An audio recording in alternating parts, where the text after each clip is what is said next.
औज़ुबिल्लाहि मिनश्शैतानिर्रजीम बिस्मिल्लाहिर्रहमानिर्रहीम। हज़ारों लाखों करोड़ों दरूद नबी आखिर-ज़मां अहमद मुज्तबा हज़रत मोहम्मद मुस्तफ़ा व तैय्यतुस्सना सल्लल्लाहु अलैहि वालैहि वसल्लम पर और आपकी आल पर।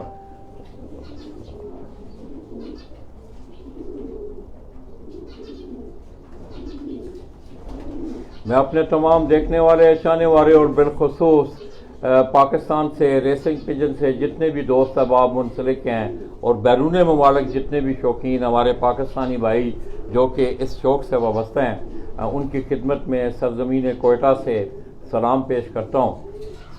दोस्तों, थोड़ी देर पहले मैंने आपको एक इंट्रो दिया। आप मेरे साथ जिस शख्सियत को देख रहे हैं, कोयटा बलूचिस्तान से 2008 में उन्होंने अपने इस शौक़ का, रेसिंग पिजन का आगाज़ किया। इस वक्त वो बलूचिस्तान पिजिंग रेसिंग क्लब के बानी भी हैं, सरपरस्त आला भी हैं और गुज़श्ता तकरीबन 2008 से लेके 2021 तक इनके क्लब ने बड़ी शानदार कामयाबियां जो हैं वो अपने नाम समेटी हैं।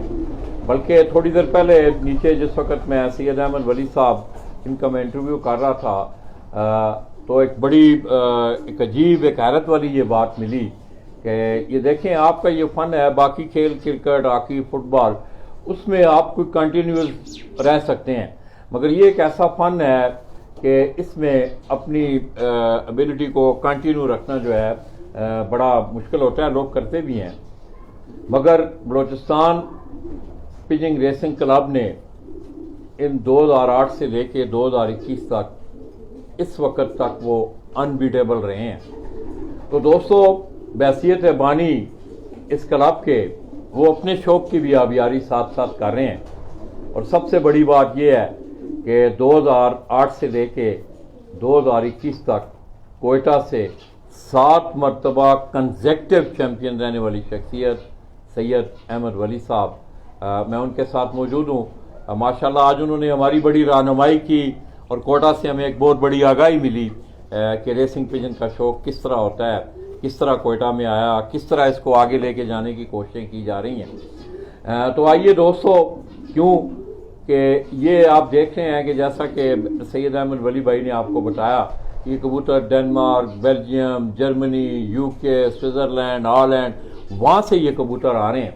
तो ज़ाहिर है वहाँ के मौसमी हालात, पाकिस्तान के कोयटा के मौसमी हालात, इनका रहन सहन, खुराक, इस पर भी हम थोड़ी सी एक्सक्लूसिव गुफ्तगू करेंगे।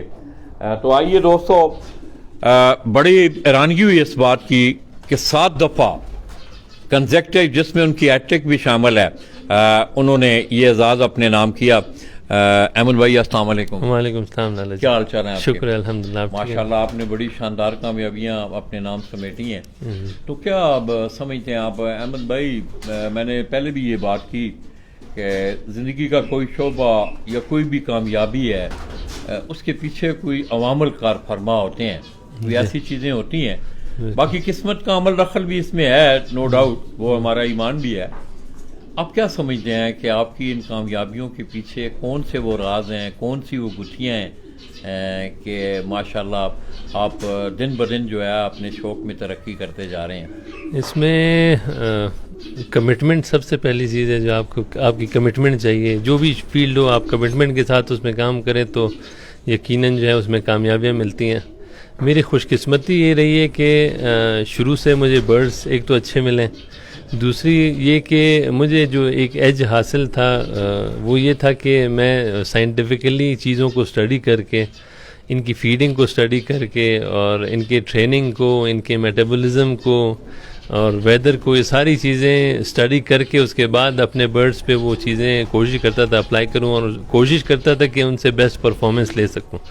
मेहनत पूरी की है और कमिटमेंट के साथ की है। As a team Ahmad Wali loft में सिर्फ इंडिविजुअली मैं नहीं हूँ, मेरे ताया जो हैं वो शौकीन हैं, वो बहुत ज़्यादा मेहनत करते हैं बर्ड्स के साथ। मेरे वालिद मरहूम जो हैं, उनकी जो रहनुमाई थी वो हासिल थी पहले।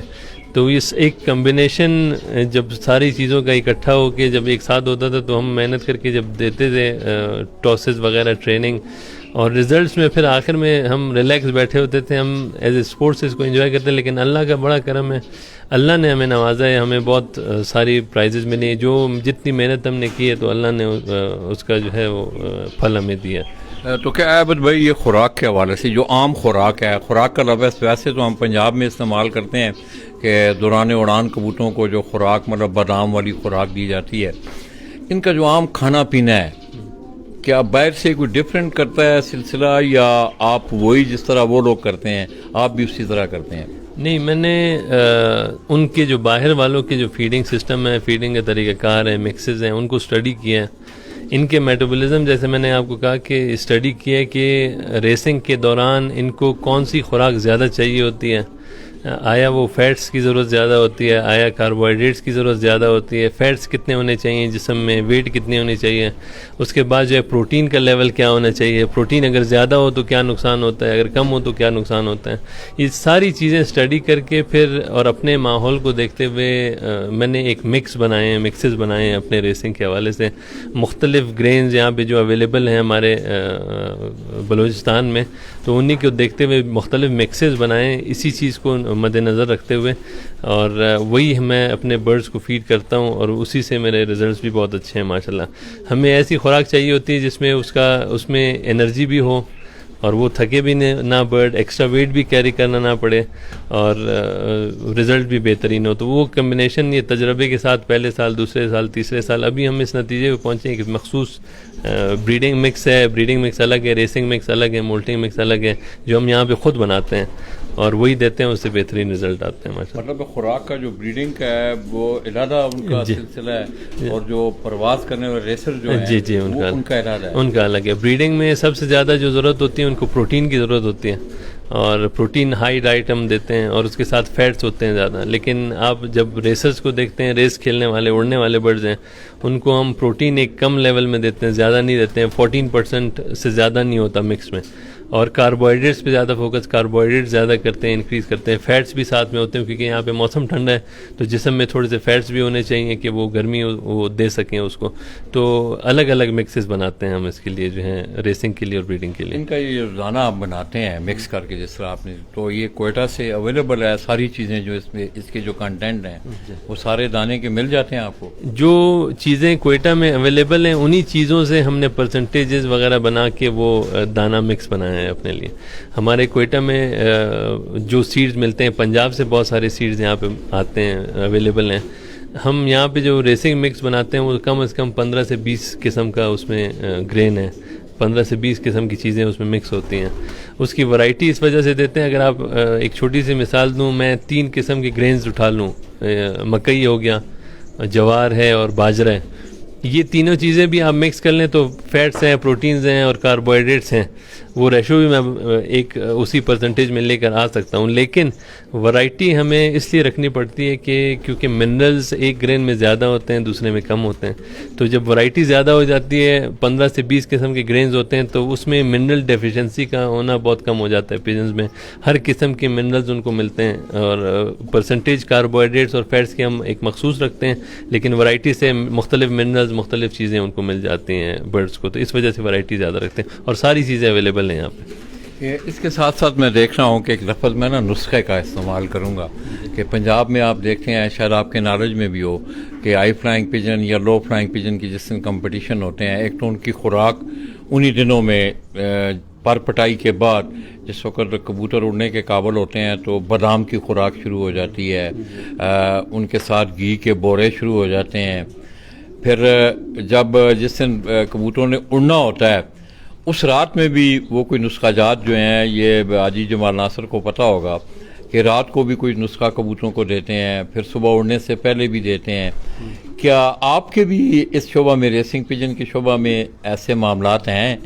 इसमें जब मैंने स्टार्ट लिया था तो मैंने ऑब्ज़र्व किया था कि लोग ये करते हैं बहुत ज़्यादा, लेकिन ज़्यादातर जो ये खुराकें हैं, जो नुस्खे हैं, ये बादाम का पानी वगैरह वगैरह जितने भी चीज़ें हैं, ये थ्योरी ये यहाँ पे लोगों ने एक्सपीरियंस के साथ साथ ये सीखी हैं और लोग देते हैं बर्ड्स को बग़ैर स्टडी के, बग़ैर किसी नॉलेज के वो चीज़ें एक्सपेरिमेंट करते हुए उनको लगा कि बेहतर चीज़ है तो उन्होंने दे दी। लेकिन फार्मूला वही फार्मूला है कि अगर आप बादाम देंगे ऑयल वाली चीज़ें देंगे तो आप फैट्स दे रहे हैं मेरे हिसाब के मुताबिक, और इसी तरह से और भी चीज़ें देते हैं तो वो कार्बोहाइड्रेट्स वगैरह उनका फार्मूला तो तकरीबन वो कोशिश करते हैं वही चीज़ें दें, और वो तजर्बे से सीखे हुए हैं। मैं वही कमी या जो ज़रूरत की चीज़ें हैं वो मैं फीडिंग मिक्स में पूरे कर देता हूँ, कि वो चीज़ें जो वो बादाम यूज़ करके देते हैं वो मैंने फीडिंग मिक्स में पूरी की हुई है। वो मेरे बर्ड्स को हर टाइम अवेलेबल है मेरे बर्ड्स के लिए। बादाम में कौन कौन सी चीज़ें ज़्यादा हैं, उसमें जो है प्रोटीन ज़्यादा है, बादाम में जो है मिनरल्स कुछ हैं इस तरह से कि वो लिवर के जो है लिवर को हेल्प करती हैं। तो वही चीज़ें जो है मैंने दाने में मुख्तलिफ सीड्स के ज़रिए वो चीज़ें पूरी की हुई हैं, उसकी कमी बर्ड्स में आती नहीं है। इस वजह से मुझे ज़रूरत नहीं पड़ती यूज़ करने की, मेरे बर्ड्स सिंपल फीड पे होते हैं। सप्लीमेंट्स में अगर मुझे फिर भी हमारी फीड की क्वालिटी थोड़ी सी लो होती है, अच्छी नहीं मिलती कभी कभी, तो उसमें ग़िज़ाइयत उस तरह से नहीं मिलती जिस तरह से होनी चाहिए, तो तब हम मजबूर होकर कभी कभी सप्लीमेंट्स यूज़ करते हैं। लेकिन वो सप्लीमेंट्स भी हम बाहर से इंपोर्ट करते हैं, यहाँ के सप्लीमेंट्स यूज़ नहीं करते, ना ही नुस्खे यूज़ करते हैं। हम सिर्फ फीडिंग पे, सिंपल फीडिंग पे हम अपने रेसेस करवाते हैं और एक आध सप्लीमेंट उसके साथ यूज़ कर लेते हैं। सर आपके नॉलेज में हो रॉयल पिजन क्लब यूके से, जिसको मलका बरतानिया आप भी ऐड कर रही हैं, बड़ी एक उसकी हिस्ट्री है। तो मेरे एक दोस्त है वहाँ, चौधरी अरशद उनका नाम है, एक दफ़ा उन्होंने मुझे वो 2-3-4 क्लिप भी भेजे कि अब वहाँ जो है कि वो सख्त मुमानत है कबूतर पे, कोई भी मतलब ऐसी चीज़ जो कि अब उसके मतलब मसल्स को बूज अप करे, जिस तरह ये आप देखते हैं ना कि लोग मसल्स बनाने के लिए कोई सप्लीमेंट यूज़ करते हैं, तो वहाँ रिस्ट्रिक्शन है। तो ये आहिस्ता आहिस्ता तजर्बे के साथ लोग सीख भी जाएंगे। मैं भी वैसे ही पहले दिन नहीं सीखा, तजर्बे से सीखा हूँ कि जितने से ज़्यादा सप्लीमेंट्स आप यूज़ करते हैं, इस तरह की चीज़ें यूज़ करते हैं, परफॉर्मेंस उतनी ख़राब होती जाती है। आप जितना सिंपल रखेंगे इस शौक को, जितना सिंपल होगा उतना ही बेहतर रिजल्ट आपका आएगा। ये शुरू में जब आप, ये मार्केट है, यहाँ पे पब्लिसिटी जो ब्रांड्स हैं वो इतना करते हैं ना, आपको अट्रैक्ट करते हैं ये चीज़ें। आप देखते हैं कि भाई मसल बूस्टर है और आप मसल बूस्टर की तरफ भागते हैं, दूसरी तरफ कार्बो है, एनर्जी मिल रही है, आप कार्बो की तरफ भाग जाते हैं। आप जो है मुख्तलिफ चीज़ें इतनी मार्केट में आ गई हैं, इतने ब्रांड्स हैं कि आप अट्रैक्ट हो जाते हैं। लेकिन उन चीज़ों के यूज़ करने से एक ज़माने में मैं भी अट्रैक्ट हुआ, मैंने भी यूज़ किए, लेकिन मैंने महसूस किया कि उनसे रिजल्ट्स मज़ीद ख़राब हो जाते हैं। जितने ये रेसर्स आप नेचुरल फीड पे रखेंगे, इनकी ट्रेनिंग अच्छी होगी घर पे, सेहत इनकी अच्छी होगी, तो ये उतना ही अच्छा रिजल्ट देंगे। तो इसी वजह से मैं ज़्यादा फोकस मेरा जो है फीडिंग पे, नेचुरल चीज़ों की से जो ग्रेन्स हैं वो फीड करें, इसको सेहतमंद रहेंगे, अच्छी सेहत में रहेंगे, अच्छी मोल्टिंग करेंगे, मोल्टिंग के बाद निकलेंगे, इनकी सेहत अगर अच्छी होगी तो परफॉर्मेंस ये बहुत ज़बरदस्त देंगे। और उसके अलावा ज़्यादा चीज़ें इनको देने की ज़रूरत नहीं है। जो लॉसेस बहुत ज़्यादा होते हैं अक्सर रेसेस में, उनकी वजह भी ये नुस्खे हैं। ज़्यादा जो चीज़ें उनको सप्लीमेंट्स मिलते हैं तो उनका जो सिस्टम है हमें पता नहीं चलता हम कितना जुल्म कर रहे होते हैं। उनको इतनी ज़्यादा चीज़ें दे रहे होते हैं कि उनका माइंड जो है वो बिल्कुल इफेक्ट हो जाता है, वो नेविगेट नहीं कर पाते, उनकी सेहत वो रह जाते हैं। ख़ास तौर पे रेसेस के दौरान, रेसेस के करीब 1 दिन पहले, 2 दिन पहले तो इनको सिर्फ सादा पानी और सादे दाने के अलावा कुछ भी हम करीब भी नहीं होने देते हैं, कि क्योंकि वो इसकी परफॉर्मेंस को बहुत ज़्यादा इफेक्ट करते हैं। तो दोस्तों, आपने सईद अहमद वली साहब की बातें सुनी, ये बड़ी टेक्निकल बात है, बड़े दलाइल से उन्होंने ये बात की कि आप देखें जिस तरह कि आप हाई फ्लाइंग पिजन को मखसूस खुराक 1 महीने के लिए आप कहते हैं कि उड़ान से फिरतों में हम जो है उसको खुराक देना शुरू करते हैं, फिर जो आपकी उड़ानें होती हैं उसमें, तो सैयद अहमद वली साहब ये कह रहे हैं कि हम वो कमी जो है वो हम सारा साल जो है उसको, तो ज़ाहिर है एक चीज़, एक बच्चे को आप 40 दिन खिलाएं, उसके कोई और इफ़ेक्ट्स होंगे। अगर आप पूरा साल एक चीज़ आप उस चीज़ को दे रहे हैं, साथ साथ उसका ट्रेनिंग प्रोसेस भी ठीक है, तो ये बात जहन को अपील करती है कि नुस्खा जात से बचा जा सकता है। तो अहमद भाई, इसके अलावा हमारा एक परपटाई का अंदाज़ होता है कबूतर उड़ाने से पहले, इनके पर जो खींचे जाते हैं, तो आप किस तरह इनकी परपटाई का क्या प्रोसेस होता है, किस तरह करते हैं आप? ये सीज़न पे डिपेंड करता है। हम अभी तक तजर्बाती फेज़ में, इसमें हम रेसिंग सीज़न डिफाइंड नहीं है हमारा। हमें ये नहीं पता कि हमने किस सीज़न में हमने रेस खेलना है। जब हम फरवरी और मार्च में जब खेला करते थे तो वो नेचुरली ये मोल्ड कर जाते थे, लेकिन अभी चूंकि हमारे रेसेस जनवरी की तरफ आ गए हैं तो हमें मजबूरन इनके पर जो हैं खींचने पड़ते हैं हम यहाँ पे कहते हैं कि पर खींचना वगैरह, तो हम ज़्यादा इसके पर नहीं खींचते। दो आखिरी कलियाँ जो हैं 10वीं 9वीं और 10वीं कली जो हैं वो लोग अगस्त में या सितंबर में वो दो पर उसको पहले काट के 15 दिन का गैप देने के बाद जो है खुराक सही करके थोड़ा सा वो फैट्स की ज़रूरत होती है, प्रोटीन की मोल्टिंग का अलग मिक्स बनता है, वो मिक्स जब स्टार्ट करते हैं तो उसके बाद खींच लेते हैं, सिर्फ 2 कलियाँ खींचते हैं और वो टाइम के साथ पूरी हो जाती हैं, फिर हम उसकी ट्रेनिंग शुरू करवाते हैं। पहले जो 15 दिन आप उन कलियों को काट के, पंजाब में तो हमने देखा है कबूतर पकड़े ठक ठक ठक ठक, दुम भी काट दी, पर भी सारे बगल के पूरा मतलब नंगा कर, तो आपने देखा होगा गेंद बना होता है। नहीं, पर के जो स्टेम है अंदर की जो उसमें वो जान होती है, जिंदगी होती है, जिसकी वजह से पर जिंदा रहता है।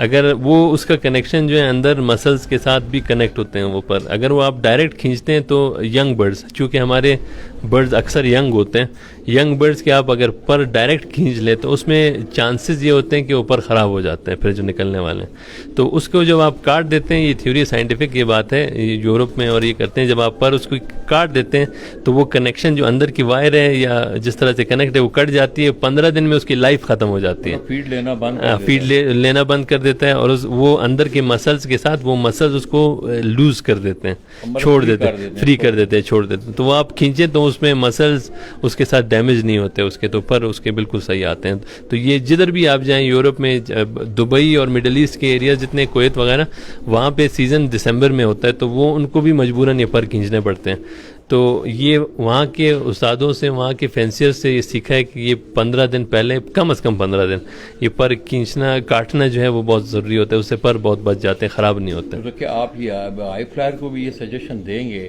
ज़ाहिर है वो भी एक प्रोसेस है इसी तरह, बिल्कुल वो ये इसी तरह करें, मतलब 15 दिन पहले, 15 दिन उसमें फिर आप जो काट के रखते हैं 15 दिन, वहाँ से आप मखसूस खुराक उनको देनी शुरू कर देते हैं। उससे पहले, काटने से पहले तकरीबन ये मोल्टिंग सीजन जैसे ही स्टार्ट होते हैं, यहाँ पे तो जुलाई में ये पर, मोल्टिंग से मुराद दोस्तों ये क्रीज का जो सीजन होता है ना, ये एक नेचुरली भी होता है परिंदों में कि वो अपने पर झाड़ना शुरू करते हैं। तो ये साथ साथ मैं आपको थोड़ा सा समझाता भी चलूँ, हो सकता है कुछ दोस्तों के इस बात की समझ ना आए।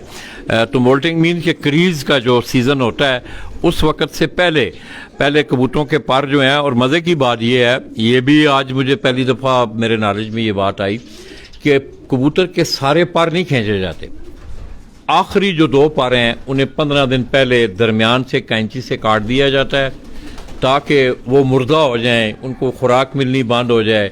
उसमें ज़ाहिर है कि एक जानदार चीज़ है, जिस वक्त आप खींचेंगे कबूतर को भी तकलीफ़ होगी, ज़ख्मी भी वो हो सकता है, ये मतलब है, ये दलील है इस पर। ये उसके बाद अहमद भाई आपने बात की कि हमें सबसे बड़ा जो ट्रांसपोर्टेशन का मसला है, तो क्या इस पे कोई सोच विचार है आपकी कि कोई रूट ऐसे इस्तेमाल किए जाएं या बाहर जाके यहाँ से कोई सिलसिला किया जाए? नहीं, ये इस पे पिछले 2-3 सालों से हम बेहतरी की तरफ जा रहे हैं। हमने स्पेशल केजेस बनाए हैं जिसमें खुले हम बर्ड्स डाल के, बिल्कुल ज़्यादा ओवरलोड नहीं करते, ओवर पॉपुलेशन नहीं होती ज़्यादा। ये बर्ड जो हैं वो पिंजरे में कम तादाद में डाल के कोशिश करते हैं कि बेशक जो गाड़ियां हैं या पिंजरे हैं वो ज़्यादा लग जाएं, उसमें कोई ऐसी बात नहीं है, लेकिन बर्ड्स को कोई तकलीफ़ रास्ते में ना हो। रूट्स अभी बेहतर हो रहे हैं, हमारे रास्ते जितने ट्रांसपोर्टेशन जो रिलीजिंग पॉइंट्स तक हैं वो बन चुके हैं ज़्यादातर, तो दिन ब दिन उसमें बेहतरी आ रही है। और भी हम चीज़ें सीख रहे हैं। अक्सर लोग जो हैं अभी वो प्रॉपर कंटेनर टाइप की गाड़ियाँ बनाने का सोच रहे हैं, बना रहे हैं, और हम भी इंशाल्लाह आगे जाके देखेंगे कि हमारे अगर ज़रूरत हुई तो हम बाकायदा इसके बॉक्सेस बना के जो किसी भी ट्रॉलर पे जो है आप रख के आराम से, सऊदी अरब में हो रहा है, जी बाहर यूरोपियन कंट्रीज में, तो उसमें इस चीज़ का ख्याल रखा जाता है कि वेंटिलेशन प्रॉपर हो, उसको ऑक्सीजन प्रॉपर मिलती रहे, पानी जब अवेलेबल ज़रूरत हो तो पानी अवेलेबल हो, आप उसको रास्ते में दे सकें। फीडिंग की अगर ज़रूरत है, बहुत लॉन्ग डिस्टेंस रेस है, आपको शाम को फीडिंग करनी है तो उसके लिए जो आराम से आप फीडिंग कर सकें। ये BPRC ने फिर अगेन बलूचिस्तान में सबसे पहली मरतबा इस चीज़ पे बहुत ज़्यादा काम किया, और ट्रांसपोर्टेशन में भी अगर आप कहें कि लीडिंग अगर लीड कर रहे हैं तो वो BPRC लीड कर रही है। पिछले सीज़न का रिज़ल्ट अच्छा आना भी एक मेन वजह यही है कि गर्म टेम्परेचर के बावजूद हमारे बर्ड्स ने अच्छे रिजल्ट दिए, वो ट्रांसपोर्टेशन पे। मैं देख रहा हूँ आप मतलब लॉफ्ट की आप कुछ थोड़ी सी मॉडिफिकेशन काम वाम हो रहा है, तो ये भी कंसल्ट करते हैं आप गूगल पे जाके रिसर्च करते हैं कि बाहर किस तरह लोग परिंदों को रखा जाता है, उनका मतलब नीचे बैठना। ये मैं देख रहा हूँ कि आपके केजेस में जिस तरह मैंने शेख हसनैन हैदर साहब का नीचे तस्करा किया और बड़ी खुशी हुई कि आपने वहाँ मुझे बताया नहीं कि लाला जी खुद जाके ऊपर देख लेंगे। तो ये इस तरह आप कोई रहनुमाई लेते हैं?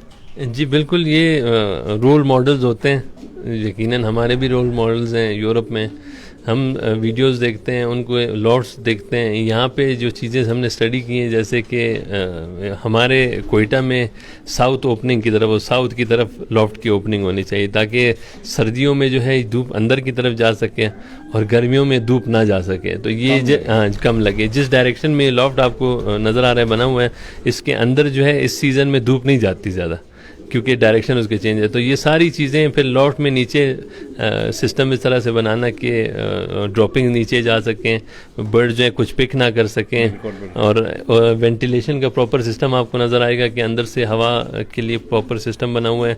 यहाँ पे जितने भी बर्ड्स हों, हम ज़्यादा बर्ड्स नहीं डालते, लेकिन अगर कम भी हैं तो उनको प्रॉपर ऑक्सीजन हर वक्त अवेलेबल हो। और इसी यही वजह है कि जब लॉफ्ट आपका बेहतर होता है, अच्छा होता है, जो रहने की जगह इनके लिए वो अच्छी हो, तो बर्ड्स बीमार भी नहीं होते हैं, सेहत में जो असरात आते हैं। आप हमारे क्लब मेंबर्स और बाकी दोस्त इस चीज़ के गवाह हैं, वो आपको बताएंगे कि मेरे बर्ड्स शुक्र अल्हम्दुलिल्लाह इसी वजह से बीमार भी बहुत कम होते हैं। मेरे बर्ड्स आप कभी भी इनसे चीज़ें नहीं सुनेंगे कि ये बहुत बीमार हो। सिर्फ एक चीज़ चेंज है, डिफरेंट है, वो प्रॉपर लॉफ्ट है। लॉफ्ट अच्छा है, वेंटिलेशन प्रॉपर है, ऑक्सीजन इनको अवेलेबल है हर टाइम, और ज़्यादा गर्म नहीं है या ज़्यादा ठंडे नहीं है। लॉफ्ट टेम्परेचर मेंटेन किया हुआ, मतलब मौसम के हवाले से इनको इनके केजेस का जो टेम्परेचर है उसको मेंटेन करना बहुत ज़रूरी है। उसके बाद इनको अवेयरनेस जो है अंदर की, इनको रहन सहन वो भी ठीक प्रॉपर हो, बिल्कुल, फिर खुराक भी इनकी ठीक हो, तो ज़ाहिर फिर रिजल्ट तो मिलते हैं। तो आइए अहमद भाई, थोड़ा सा अपने दोस्तों को ज़रा ब्रीफ भी करना है, ताकि जो नौजवान कबूतर परवर खुसूसी तौर पे रेसिंग के हवाले से आपके शोबा में आ रहे हैं, उनको अच्छी रहनुमाई मैं देख रहा हूँ, इंशाल्लाह उनको अच्छी रहनुमाई देखने को मिलेगी। तो आप आइए, काट ले।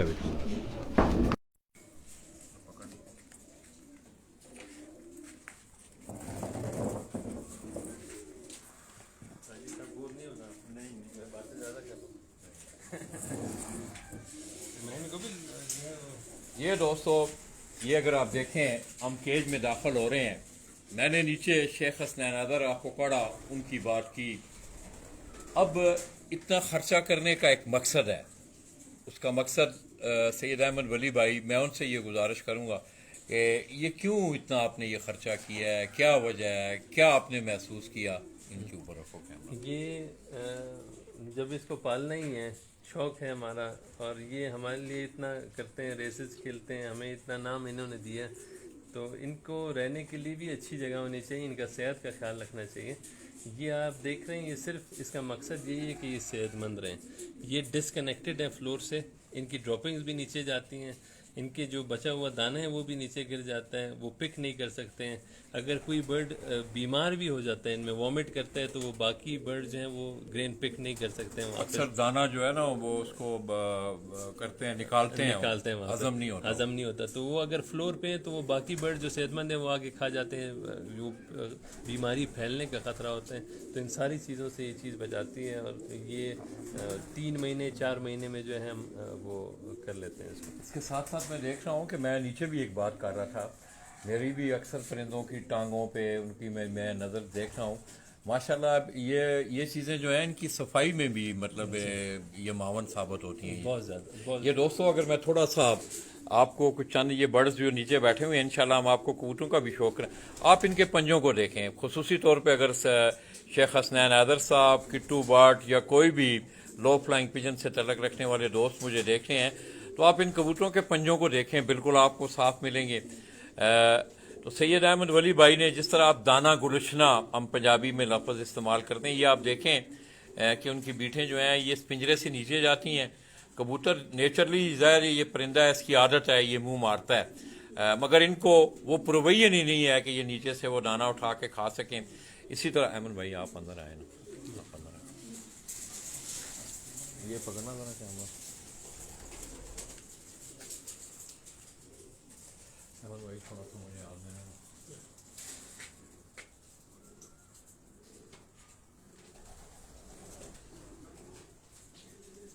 इसी तरह दोस्तों ये हम सैयद अहमद वली साहब उनका ये जो ब्रीडिंग का सेटअप है उस सेटअप में आए हैं हम। ये ब्रीडिंग का अंदर वाला हिस्सा उनके कबूतरों के रहन सहन वाला, ये बार उनका एक सेन है कि उन्हें खुला यहाँ छोड़ा जाता है। इसी तरह अगर आप आगे जाएं तो आप देखते होंगे कि पंजाब में लोग अक्सर ट्रेयों में इकट्ठा दाना डाल देते हैं, फर्श पे दाना डाल देते हैं। इसके लिए भी इनकी जो ट्रे इस्तेमाल हुई है, यहाँ भी अंदर भी आपको उसी तरह के जाल मिलेंगे, सफाई आपको मिलेगी। अब ये जो ट्रे आप देख रहे हैं, ये मखसूस ट्रे आप लोग जो हैं वो इस तरह पा रहे हैं, ये ट्रे खोल जाती है। इसको आप ऊपर से खोल सकते हैं, इसमें आप दाना डालें, इसकी सफाई करें, उसके बाद इसको बंद करें। होता ये है कि कबूतर इसके अंदर नहीं जा सकता। हर कबूतर वो अपने खाने से दाना लेता है, तो उसमें दाना भी साफ रहता है, कबूतर उसमें बीट भी नहीं कर सकता। इसी तरह पानी का अगर आप निज़ाम देखें, ये पानी की बॉटल अब तो खैर लोग इस तरह की ज़्यादा इस्तेमाल करने शुरू करनी है। अब ये जो बॉटल है इसको अगर आप देखें तो इसमें भी इस्तेमाल नहीं होता कि कबूतर अंदर नहीं जा सकता, वो बाहर से जो है वो पानी अपना लेता है और वो अपना फिर मंजिल को रवान होता है। इस तरह आप अपर्चर देखते हैं, आप ये अपर्चर है, इनको अपर्चर ही कह रहे हैं, परचेस। तो ये दोस्तों इनमें भी एक खूबी है, इसमें ये खूबी है कि कबूतर जिस वक्त ऊपर बैठता है वो बीट करता है तो वो स्लिप करके इनसे नीचे या इसके ऊपर आ जाती है। इसमें स्टील के भी आपको मिल रहे हैं, प्लास्टिक में भी मिल रहे हैं। तो नीचे वाला जो बैठा कबूतर है उसके ऊपर वो गंदगी नहीं पड़ती, और यही वजह है कि आप देख रहे हैं, मेरा ख्याल है कि कोई मुझे बर्ड ऐसा नज़र नहीं आ रहा कि जिसके पाँव पे बीट हो ज़्यादा या वो कबूतर ख़राब हो। ये अगर आप देखें,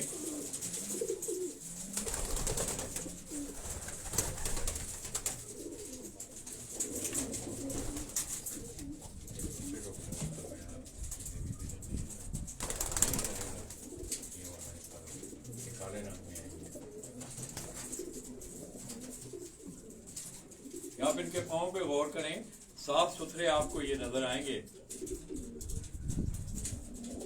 इसी तरह आप आगे हो जाना, इनका जो केजेस हैं, जो इनका अपना ओरिजिनल जो घर है वो हर इंडिविजुअल, हर जोड़े को अलग जो वो घर दिया गया है। ये बड़ी मखसूस तरीके से, ये जरा थोड़ी सी दिमाग से इधर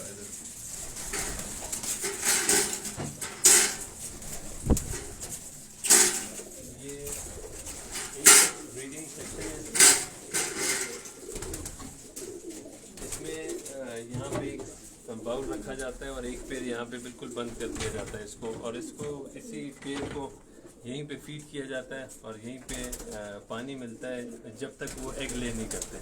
जब अंडे दे देते हैं तो फिर हम इसको हटा भी सकते हैं, पूरी तरह से पूरा ओपन हो जाता है, वो बाहर फ्रीली फिरता है।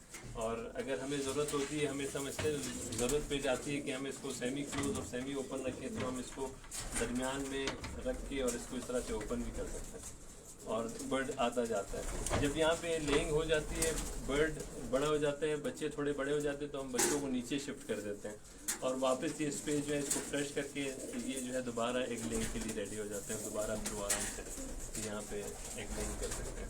तो ये एक बॉक्स जो है एक पेयर का है, एक पेयर यही पेयर, हर पेयर है अपना इंडिविजुअल 30 पेयर हैं, 30 बॉक्सेस बने हुए हैं और यहीं पे ब्रीडिंग करते हैं।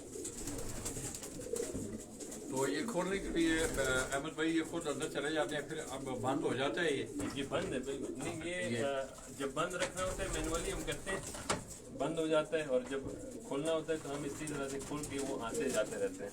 जिस टाइम ज़रूरत होती है तो बंद करने की, तो हम यहाँ पे इसको फिक्स करके और परमानेंटली इसको बंद कर देते हैं। ये अभी बंद है, इधर ही से फीडिंग इस जगह से इधर जो है वो छोटे छोटे बाउल्स लग जाते हैं, उसमें उसकी फीडिंग होती है जब तक वो लेइंग नहीं करते। लेइंग इस वजह से लेइंग तक हम अलग रखते हैं ताकि वो क्रॉस ना करते, वो पेयर प्योरली वही पेयर रहे, और जब लेइंग कर लेते हैं उसके बाद वो ओपन फिरते रहते हैं, ऊपर भी जा सकते हैं धूप लेने के लिए, नीचे इधर जो है वो कर सकते हैं। तो सारा सिस्टम। तो ये मैं अंडा देख रहा हूँ, ये जो आम आइव फ्लाइंग पिजन है, ये अगर अंडा दिखाएं आप तो उसके साइज से ये बड़ा नजर आ रहा है मुझे। बिल्कुल इसके अंडे, ये दोस्तों रेसिंग पिजन के जो अंडे हैं, ये अगर आप साइज देखें तो मेरा ख्याल में ये साइज में मुझे तो जिसामत में ये बड़े नजर आ रहे हैं। बिल्कुल साइज में थोड़े से बड़े होते हैं, और ये जो अंडे पड़े हुए हैं ये लास्ट क्लच के, वैसे ही सिर्फ पैर तोड़ने के वक्त हम पैर के नीचे रख देते हैं ताकि वो आगे देख सकते हैं अंडे। बिल्कुल ये थोड़ा सा पुराने अंडे हैं वैसे। ये दोस्तों अगर आप देखें तो ये बड़ा जिसामत का ये अंडा है, मतलब आम जो हाई फ्लाइंग पिजन है उन अंडों से ये बड़े अंडे होते हैं। माशाल्लाह जबरदस्त। फिजिकली भी ये थोड़े से बड़े हैं इसी वजह से ना। तो दोस्तों ये सामने वाला भी जो सेटअप है इसी तरह ये इंडिविजुअल इसकी एक मकसद है, जैसा कि सैयद अहमद वली भाई ने बताया कि आपने कबूतर का अगर प्रॉपर रिजल्ट लेना है तो मेरा ख्याल में उसके लिए ये थ्योरी इंतहाई ज़रूरी है, क्योंकि आज साइंस भी ये कहती है कि कबूतरों का कंबाइंड रहना है। नेचुरली ये जानवर है तो ये एक दूसरे के साथ मिलाप करते हैं, तो जिस वक्त इंडिविजुअल केजेस में ये होते हैं तो फिर आपको हर कबूतर का उसका रिजल्ट का उसका पता चल जाता है कि ये कबूतर कैसा रिजल्ट दे रहा है। तो ये सामने भी सारे उठों के बुखार, ये सामने आप देखते हैं ये भी सारे उनके ये केजेस बने हुए हैं। अभी कबूतरों का वो इंतजार में है, इनके साथ मेरा ख्याल में दाने का भी टाइम है। इसी तरह प्रॉपर वेंटिलेशन अगर आप देखें तो मैं यहाँ खड़ा हूँ, ये साथ ये खिड़कियां लगाओ, ये सबल जो है ये अगर आप देखें तो ये वेंटिलेशन के लिए रख दिया गया है। मतलब प्रॉपर इनकी वेंटिलेशन जो है ये बहुत ज्यादा जरूरी है। हवा का क्रॉस होना, धूप का होना, ये ब्रीडिंग कबूतरों के लिए उनकी सेहत के लिए इंतहाई जरूरी है। तो आइए दोस्तों अब मैं अहमद वली भाई से आखिरी जो हमारा सेगमेंट है, जाहिर है हमने इनके कुछ चंद परिंदे भी देखने हैं, तो अहमद भाई को अपने मखसूस बर्ड्स कहाँ से वो आया उसकी थोड़ी सी हिस्ट्री ये जरा थोड़ा सा आप ब्रीफ करें। ये बर्ड मैं आपको दिखाता हूँ अभी। ऐसे हो जाता है अली भाई को लाइट एज रखना है। अच्छा अली भाई उस लाइट में रहे ना आप, ये वायर वाली नेचुरल लाइट। ये बर्ड जो है इंपोर्ट किया हुआ है, और ये नेदरलैंड का बर्ड है बेसिकली। 2009 का बर्ड है, नेदरलैंड का है। और जैसे मैंने नीचे पिछले सेगमेंट में भी आपको बताया कि हम बहुत स्टडी करके फिर बर्ड ख़रीदते हैं, तो ये नेदरलैंड के उस कॉर्नर का ये है बेसिकली मैराथन बर्ड, जो 1000-1200 किलोमीटर के फासले से लंबी रेस वाले, और उस रीजन का है जो इंटरनेशनल रेसेस में बहुत ज़्यादा सख्त मुश्किल उनको पेश आती है उस रीजन के बर्ड्स को पहुंचने में वहाँ पे। पहाड़ी इलाका है और हमेशा विंड उनके अगेंस्ट होती है, विंड इनको फेवरेबल नहीं मिलती, टेम्परेचर इनका गर्म होता है ज़्यादा। तो उस इलाके का ये बर्ड है। ये बर्ड खुद 6 मरतबा बार्सिलोना इंटरनेशनल रेस खेल चुका है, जिसका फासला 1250 किलोमीटर है। ये 6 दफ़ा 6 साल बार्सिलोना इंटरनेशनल रेसिंग में जो है रेसेस में पार्टिसिपेट कर चुके हैं। और स्पेन से रिलीज हुए है बर्ड नेदरलैंड का। अच्छा। नेदरलैंड जाते हैं तो 1200 किलोमीटर का फासला इसने 6 मरतबा तय किया है अपनी लाइफ में। और ये बर्ड उसके बाद मैंने ख़रीदा है उस ओनर से, और ये यहाँ पे अभी ब्रीडिंग कर रहे हैं, मेल ब्रीडर है। तो दोस्तों बार्सिलोना में होने वाला रेस में अच्छे पार्टिसिपेट करने वाला ये आप देखें कि अहमद वली भाई आपको बता रहे हैं कि इसने बार्सिलोना से नेदरलैंड के लिए इस कबूतर ने 6 दफा पार्टिसिपेट किया है 1000 किलोमीटर रेस 1250। तो ये एयर टू एयर डिस्टेंस की बात हो रही है। ये जो हम आपको ये अली भाई थोड़ा सा ये भी ब्रीफ करें कि मुझसे भी लोग सवाल करते हैं, अक्सर हम आपके रिजल्ट के साथ लिखते हैं ना 470 GPS, तो प्लीज डिफाइन इट जरा ताकि लोगों को इसका भी पता है। वैसे रोड डिस्टेंस जो है वो तो अलग होता है, जो किलोमीटर्स में हम अक्सर जो है वो देते हैं कि यहाँ से कोयटा से कराची 700 किलोमीटर्स है, रोड डिस्टेंस है। वो गोलाइयाँ भी होती है, मोड़ भी होते हैं, कट्स भी आते हैं, एंगल्स भी मुख्तलिफ हैं। ये जो GPS हम यहाँ पे वर्ड यूज़ करते हैं उसके लिए प्रॉपर वर्ड जो है एयर डिस्टेंस है। एयर डिस्टेंस है, ग्लोबल पोजिशनिंग सिस्टम GPS के ज़रिए हम निकालते हैं वो। ये 1250 किलोमीटर एयर डिस्टेंस का मतलब है कि रिलीजिंग पॉइंट से घर तक स्ट्रेट लाइन का जो डिस्टेंस है वो डिस्टेंस है, सीधा आना उसका, रोड वगैरह का नहीं। तो सीधा डिस्टेंस 1250 किलोमीटर इसने तय किया है। हालांकि ये तय नहीं करते, ये भी मुड़ के आते हैं कहीं से पहाड़ों में ये वो, लेकिन इसका जो डिस्टेंस काउंट होता है फ्लाइंग में वो स्ट्रेट लाइन काउंट। तो ये कितने में ये बर्ड आपने जो है ये परचेज किया है? ये इसको तकरीबन 3 साल हो गए मेरे पास, और ये एज ए पेयर मुझे 130,000 का मिला था पेयर। पाकिस्तानी एक लाख 30,000 रुपये का मुझे। ये दोस्ती में, और मेरे बहुत अच्छे दोस्त हैं जो वहाँ पे रेसेस में पार्टिसिपेट करते हैं, उन्होंने तो मुझे। मैं अली भाई ये देख रहा हूँ कि यूरोप में ये पिछली बार आपने चाइनीज का सुना होगा, बड़े कॉस्टली बर्ड हैं ये। बड़े कॉस्टली होते हैं बिल्कुल। वो जो है ऑक्शंस में आपको बर्ड्स और इस तरह के परफॉर्मेंस वाले रेस खेले हुए बर्ड्स इस रेट पे कीमत पे मिलते भी नहीं है। ये अगेन दोस्ती, और उसके बाद आहिस्ता आहिस्ता जो ट्रस्ट का लेवल जब डेवलप हो जाए तो वहाँ पे भी दोस्त हैं वो दे देते हैं कम कीमत में भी जो है। ये 3 साल पहले मैंने 130,000 पे ये पेड़ लिया। तो इसका थोड़ा सा शौक करवाएं, इसका कुन्ना वगैरह दिखाएं आप। इसमें आप देखेंगे बेसिकली वो जो बात करते हैं कि बिल्कुल फ्लफी है, सॉफ्ट जिस्म है बहुत ज़्यादा, इसकी सीना इसका चौड़ा है, इसके कंधे जो हैं वो बड़े मजबूत हैं, बड़े मोटे कंधे होते हैं। मसल्स इसको आपके फील होता है एकदम, इसके मसल्स काफ़ी हैं। यहाँ पे बोन जो चेस्ट बोन है इसके मसल्स काफ़ी हैं, और एडिशनल इस ये जो लाइन है ये जैकब्स के लाइन से इसमें एडिशनल आपको फील होगा कि इसके सीने में यहाँ पे मसल्स, एक्स्ट्रा मसल्स भी आपको आम कबूतरों के रेसर्स के मुकाबले में भी थोड़े ज़्यादा फील होते हैं कि सॉफ्ट यहाँ पे बहुत ज़्यादा है। और उसके अलावा पर ये चूँकि अभी मोल्टिंग में आपको नज़र आ रहा है कि 4 कलियों के बाद 5वीं कली इसकी आ रही है, तो चौड़े परों में थोड़ा सा, और ये इसके पर हैं, इसकी कलियों में गैप वगैरह। उसी तरह से वेट बिल्कुल कम है बर्ड का, लाइट वेट बर्ड होता है हमेशा, लॉन्ग डिस्टेंस वाला। तो ये मैं देखता हूँ अपना अली भाई, इनके जो आखिरी जो 3 पारे हैं, 8वां 9वां 10वां, ये अक्सर अगर आप देखें तो आखिरी जिस वक्त ये खुलते हैं उकाब को या चील को आप देखें तो उनमें गैप होता है, वो दूसरे परों से अलग नजर आते हैं। बिल्कुल। ये इसकी मिसाल मैं आपको एक ये बैक देखें, इसकी बैक कितनी चौड़ी है, स्ट्रॉन्ग है, और टील जो है उसका नीचे की तरफ जा रही है, इकट्ठी है बिल्कुल। इसकी आंख दिखाएं। अच्छा जी अली भाई, आप आंख दिखा रहे हैं, अक्सर मैंने देखा है कि पंजाब में लोग जो है आंखें देखते हैं इसकी बर्ड की, क्या असेसमेंट है आंख में? मतलब कोई कलर से आप इसकी ब्राइट लाइन को असेस करते हैं या क्या?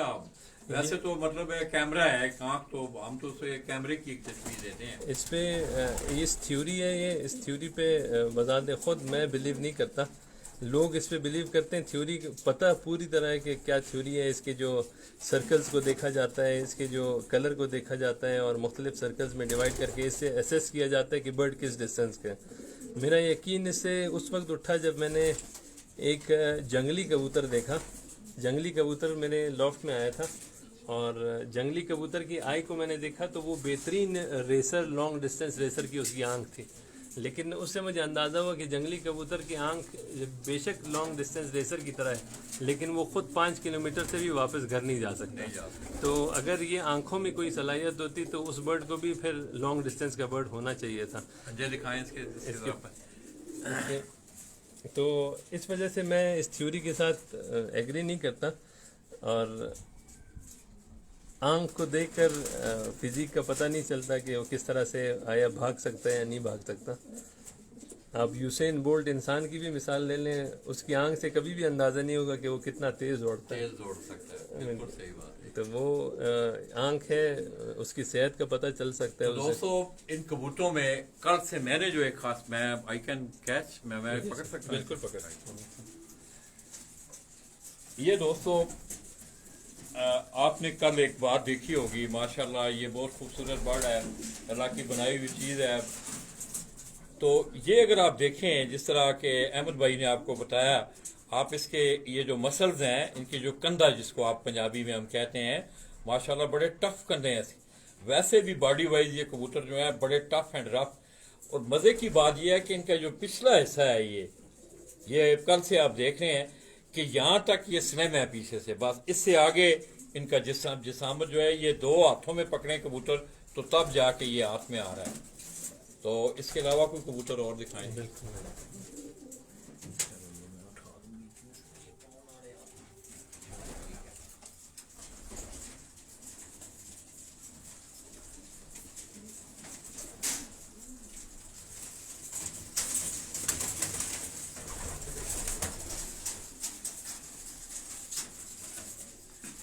पहले बताएं कबूतर सामने आके ना अली भाई।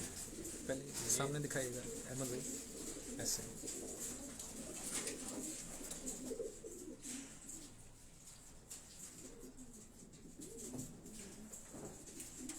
ये स्टाफ कौन सी है अहमद भाई? ये ब्लड लाइन जो है ये स्टाफ वेननीट और हरमन की ब्लड लाइन से, ये मेरे घर का पट्टा है, यहीं पे पैदा हुआ है। खुद भी रेसेस खेला है, 2 दफ़ा 400 किलोमीटर तक एक ही सीज़न में गया। नाम इसका गोल्डबर्ग है और नंबरी के नाम से ये पूरे बलूचिस्तान में बल्कि पाकिस्तान में पहचाने जाते हैं, नंबरी बर्ड्स जो हैं। ये ब्लड लाइन सबसे कामयाब तरीन ब्लड लाइन है मेरे लॉफ्ट में। जो सबसे ज़्यादा मरतबा फर्स्ट प्राइज़ मुझे जीत के दिए हैं वो इसी ब्लड लाइन ने मुझे दिए हैं, दिलवाई हैं। इसी के बच्चे जो हैं डिस्टेंस से भी आए, इसी के बच्चे जो हैं कराची से, उमरकोट से, और मतलब ये आपके घर का ब्रीड किया हुआ है? ब्रीड किया हुआ कबूतर है। तो और ये ना वैसे ब्रीड इसको आपने मतलब जो ये पहली मरतबा जो 9 पेयर्स हमें यूएई से मिले थे, इसके माँ बाप उन्हीं 9 पेयर्स में से थे। अलहामली लॉफ्ट दुबई है, मेरे बहुत अच्छे दोस्त हैं। अलहामली टीम, उमर अलहामली और अहमद अलहामली दुबई के हैं, शौकीन हैं। ये बेसिकली उनके इसके पेरेंट्स उसके घर से आए हुए हैं दोनों, और ये यहाँ पे परफॉर्म, मैंने जैसे आपको बताया कि यहाँ पे एडजस्ट हो गए हैं 2-3 जनरेशंस में। ये यहाँ पे इनकी परफॉर्मेंस बड़ी ज़बरदस्त रही है। और पिछले 12 सालों में अगर मैं कहूँ कि 35 प्राइजेज हैं मेरे, 35-36, तो 36 में से कम 20 प्राइजेज के रिस्पॉन्सिबल इस ब्रीड के से हैं। और ये स्प्रिंट बर्ड, ये इसका सबसे बड़ा एडवांटेज है कि ये करीब से लेकर हमारे जितने लॉन्ग डिस्टेंस के मैचेस 600 तक होते हैं, हर डिस्टेंस पे ये परफॉर्म करता है। ये करीब के रेसों में भी तेज आता है, लॉन्ग डिस्टेंस में भी जान इसकी इतनी है कि ये ज़रूर पहुंचते हैं। ये खुद भी आए हुए, उसके बच्चे, ग्रैंड सन्स, ग्रैंड डॉटर्स भी अभी खेल रहे हैं हमारे साथ। कराएं, इसका शौक करवाएं।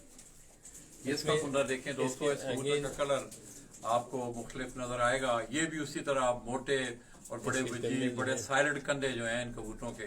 और इसके पर में भी खसूसियत है, यहाँ पे हम पसंद करते हैं काफ़ी ज़्यादा। अहमद भाई गोल्डबर्ग के नाम से, ये एक मेरा फेवरेट रेसलर था जब मैं छोटा था, तो वो रेसलिंग में मैं देखता था। ये बर्ड अगर आप इसकी वीडियो बनाएं, इसके कंधे और ये जब खड़ा होता है तो बिल्कुल उस बॉडी बिल्डर की तरह है ना, और रेसलर की तरह है, तो वो उस वजह से इसका नाम गोल्डबर्ग रखा है। और ये एक रहीम यार खान के मेरे प्यारे दोस्त हैं, उन्होंने सजेस्ट किया था इसका नाम।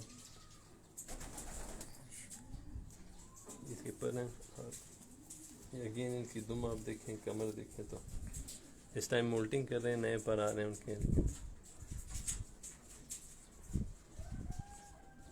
मैं देख रहा हूँ अली भाई, ये हाई फ्लाइंग पिजन में ये दुम से जरा पीछे वाला हिस्सा है, इसमें भी ये काफी मोटाई में ये नजर आता है, जिस तरह ये एक मजबूत ये मसल है जी, ये जिस पे आपने अंगूठा रखा हुआ है। जी, ये देखा जाता है कि स्ट्रॉन्ग बैक हो तो ये यहाँ से चौड़ी बैक होगी और नीचे की तरफ टेल जो है बेंड होगा, और ये स्ट्रॉन्ग बैक में थ्योरी के मुताबिक।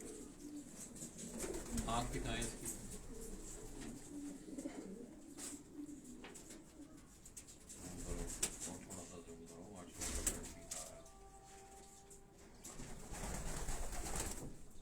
इस तरह पंजे दिखाएं जरा। इसके जो है वो पंजों में थोड़ा सा ये एक टाइम में जब मेरा पुराना लॉफ्ट था उसमें एक डिजीज़ आई थी, तो इसमें इसके पंजे थोड़े से ख़राब हुए हैं, लेकिन अभी वापस रिकवर हो गए। तो इसे छोड़े ना, किसी केज में छोड़े जरा ऐसे, ताकि वो हम देख सकें। ये हसास भी बहुत ज़्यादा है, ये इसका अपना केज है। अच्छा, और ये निकल ना जाए, ये अपने रिकॉर्डिंग के लिए छोड़ता नहीं है। अब आप इसको देखें, इसके शोल्डर, इसकी गर्दन थोड़ी सी चौड़ी है, और आपको महसूस होता है जैसे बॉडी बिल्डर हो पिजन्स में भी ना। वो खड़ा नहीं हो सकता, जरा ऊपर वाले खाने में छोड़े ना।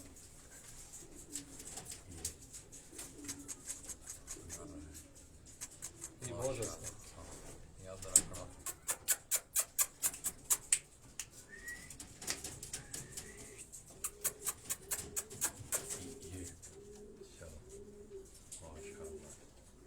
चलो ठीक है, कोई और कबूतर दिखाएं। अल्लाह, फिर इस तरह करना ना, तुमने मन नहीं करता। अहमद भाई को भी हम ठिकाना नहीं है। ठीक है अहमद भाई, बस दो एक और अच्छे कबूतर जो है ना वो दिखा के फिर ये बच्चा जरा जनरल थले बैठ के ना एक वाइट में आपको दिखा दें। हाँ, दिखा। नया बर्ड में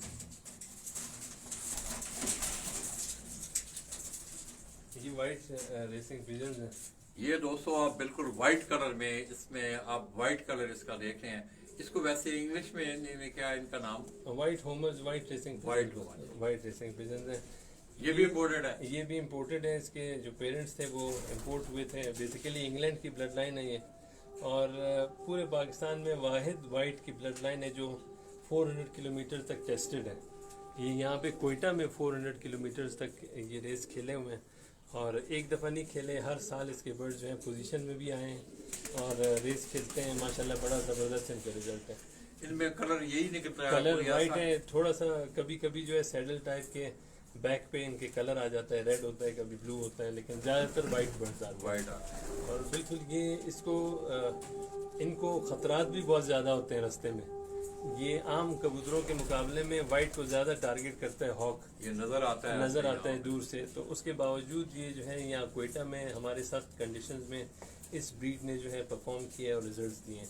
और इसकी खासियत ये कि ये वैसे ही वाइट है, इसको अगर और ब्रीड्स के साथ लॉन्ग डिस्टेंस के साथ जब मैंने क्रॉस किया है तो इसका रिजल्ट और भी निखर गया, और भी बेहतर रिजल्ट आए। लॉन्ग डिस्टेंस से भी इसके बच्चे जो है मतलब आपने इसको किसी और मैराथन लाइंस के साथ, जो लॉन्ग डिस्टेंस के जो लाइंस हैं नेदरलैंड के और इंग्लैंड के, उनके साथ जब क्रॉस किए तो ये और रिफाइन हो गए हैं, और भी ज़्यादा बेहतर उनके रिजल्ट्स आना शुरू हो गए। उसमें कोई क्रॉस में है? क्रॉस में बिल्कुल मेरे पास वो दिखाएं, इसका कुंडा दिखाएं, कुंडा इसका ना शोल्डर वगैरह। ये सामने से दोस्तों आप इस कबूतर को इनको देखें तो इनके शोल्डर बड़े मजबूत करने हैं, पहलवानों की तरह इनकी बॉडी स्ट्रक्चर इनका। ये आम कबूतरों से, हाई फ्लाइंग पिजन, लो फ्लाइंग पिजन के कबूतरों से इनका जो बॉडी स्ट्रक्चर है ये बिल्कुल आपको डिफरेंट नजर आएगा। असगर खान दुम्बड़ फैसलाबाद से सलाम अर्ज कर रहे हैं। हाँ असगर भाई, क्या हाल है आपके? आप ठीक हैं? बड़े याद आ रहे हैं आप कल से। तो दोस्तों अब असगर खान दुम्बड़ फैसलाबाद पंजाब से इनका तल्लक है। बेसिकली जियारत से ये अहमद भाई, अच्छा ये दुम्बड़ फैमिली है, और ये हाई फ्लाइंग पिजन का बड़ा अच्छा लेजेंड है हमारे फैसलाबाद में, बड़ा अच्छा हाई फ्लाइंग का माशाल्लाह। मेरी और तरफ से जियारत से सलाम। इनका तल्लक है। मेरा भी सलाम कबूल हो। तो ये अहमद वली साहब भी आपको सलाम दे रहे हैं असगर भाई। तो दोस्तों असगर खान दुम्बड़ आपने अक्सर फैसलाबाद से सुना होगा। आसनपुरी, उस्ताद आसनपुरी उनके शागिर्द हैं, खलीफा हैं उनके असगर खान दुम्बड़, और इनकी अपनी एक फ्लोर मिल भी है दुम्बड़ फ्लोर मिल के नाम से। ये कोयटा जियारत से इनका तल्लक है। तो बहुत मेहरबानी। अहमद भाई भी आपको सलाम दे रहे हैं, मेरी तरफ से भी आपको बहुत बहुत सलाम। तो ये एक बड़ा यूनिक शौक है दुम्बड़ भाई, ये एक्सचेंज ऑफ शौक है, ये कोयटा वालों का शौक अगर आप देखें तो इस वक्त रेसिंग पिजन का शौक माशाल्लाह बड़ा अरूज पे है। ये इनका क्रॉस दिखाएं आप। क्रॉस है मुझे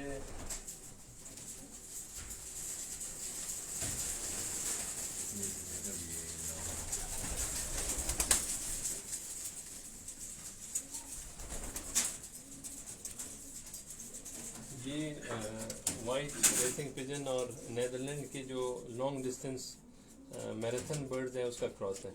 ये पिछले सीज़न मैंने एक्सपेरिमेंट किया था, और ये बर्ड इसकी परफॉर्मेंस, इसकी खूबसूरती बहुत ज़्यादा थी। और आपने लोगों ने भी देखा होगा, आमिर मरी, राफे मरी, ये बर्ड स्पेशली आमिर मरी के फरमाइश पे रेसों से रुका और ब्रीडिंग के लिए, क्योंकि उनको बहुत ज़्यादा पसंद था। उन्होंने कहा कि ये ब्रीडिंग में शिफ्ट होना चाहिए इस बर्ड को, बजाय कि रेस में चांसेस होते हैं कि वाइट थोड़े से लॉस हो जाए या अटैक हो जाए, तो उन्होंने कहा कि इसको ब्रीडिंग में शिफ्ट करें। उन दोनों भाइयों को आप किस तरह देख रहे हैं? मैं देख रहा हूँ 2018 में उन्होंने अपने शौक का आगाज किया, और बड़े कम वक्त में किस तरह देख रहे हैं आप उन दोनों भाइयों को? वो पहले दिन से अल्हम्दुलिल्लाह बिल्कुल सही ट्रैक पे हैं, और उनकी जो जितनी प्रोग्रेस इन्होंने 2 सालों में की है वो बहुत सारे शौकियों ने 20 सालों में भी नहीं की। उनकी जो परफॉर्मेंस है, उनका जो सिस्टम है, वो इसलिए बेहतर है कि वो हर चीज़ नाप तोल कर करते हैं। उनकी स्टडी बहुत ज़्यादा है, वो अगेन साइंटिफिकली सारी चीज़ें ऑब्जर्व करके और सवाल पूछ के और ख़ुद स्टडी करके वो बेहतर कर रहे हैं। वो इंशाल्लाह बल्कि इस टाइम पर भी बलूचिस्तान में कोयटा के टॉप लॉफ्ट्स में से हैं इस टाइम। और बड़े पिछले साल भी उनकी परफॉर्मेंस बड़ी अच्छी रही, इस साल भी इंशाल्लाह उम्मीद है, दुआ भी है कि वो और बेहतर उसका रिजल्ट आए इंशाल्लाह। मोहम्मद वली भाई आपके भाई हैं बड़े? अच्छा, ये लिख रहे हैं मोहम्मद वली भाई ग्रामर स्कूल में मेरे क्लास फेलो थे। हाँ, ये वही दुमड़ है, मैं मुझे अंदाजा थोड़ा हुआ है। ये ये आपके क्लास फेलो? मेरे क्लास फेलो। तो ये देख लें, हमने अपनों को अपनों से मिलाया आज दुमड़ भाई। ये भी पिजन स्पोर्ट्स मैगजीन का दोस्त आजाद है कि बचपन के आज दो दोस्त जो हैं स्कूल के क्लास फेलो, और डिफरेंट शौक है दोनों का। असगर खान दुमड़ जो है वो हाई फ्लाइंग पिजन का शौक कर रहे हैं फैसलाबाद में, और इसी तरह सैयद अहमद वली कोयटा में वो रेसिंग पिजन का शौक कर रहे हैं। तो दोस्तों, मैं समझता हूँ कोयटा से उठने वाली ये खुशबू अब ये इस तरह लग रहा है कि जिस तरह बतदरीज ये शौक को आगे लेके जा रहे हैं, इंशाअल्लाह पाकिस्तान की सरजमीन से ये इंटरनेशनल शौक जो है ये पूरी दुनिया में उजागर होगा इंशाअल्लाह। ये इसकी जो मदर लाइन है वो कैरो से इनब्रेड, कैरो नेदरलैंड की एक मशहूर ब्लड लाइन है। ये मदर उसकी उस ब्लड लाइन से, फादर इसके जो है यही वाइट थे जो मैंने आपको दिखाया। और माशाल्लाह ये ज़बरदस्त अभी ब्रीडर है, इसके बच्चे इस साल रेस भी खेलेंगे और जा रहे हैं।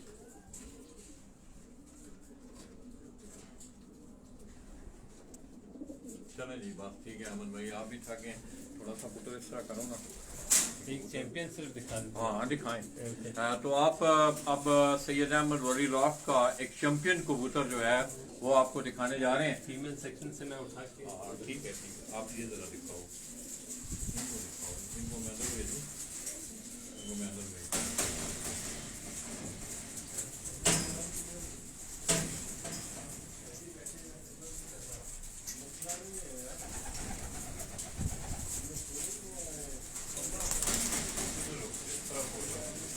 आगे लो इस तरफ हो जाओ।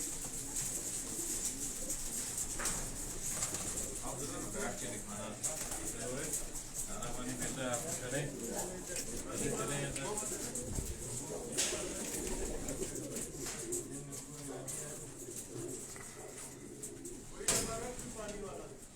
यही बात है।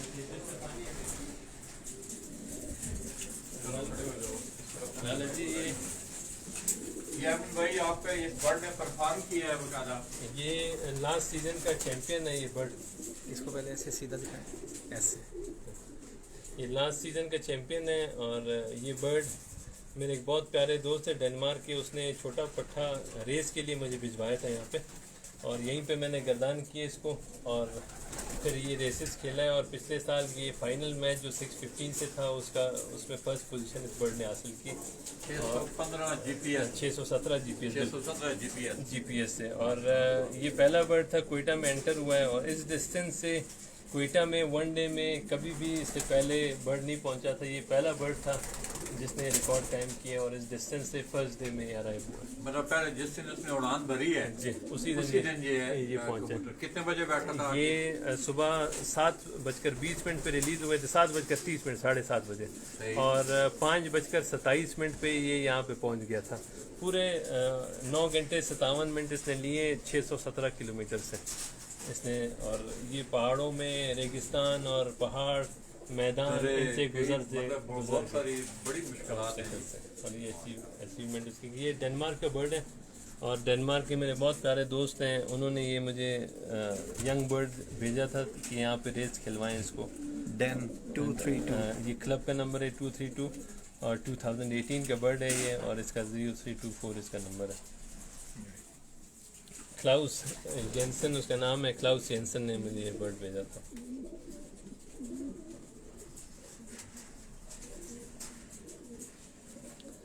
इसका विंग दिखाएं, इसका विंग दिखाएं जरा।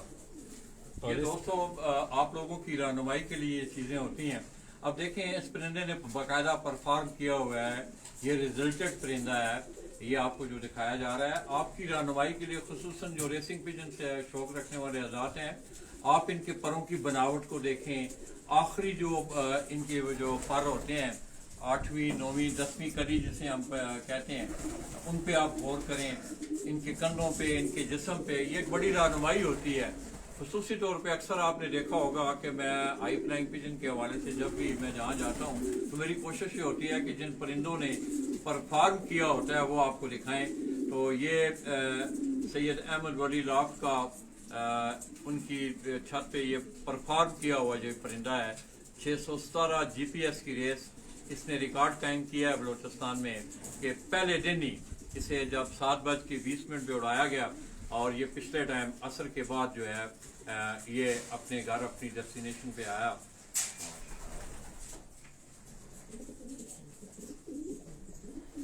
ये अहमद भाई अब इस केज में हम खड़े हैं तो ये आपने जोड़ों को अपार्ट किया हुआ है, फीमेल को अलग, फीमेल इसकी क्या वजह है? मतलब ये सिर्फ हम इससे ज़्यादा ब्रीडिंग नहीं करवाते हैं इन पेयर से।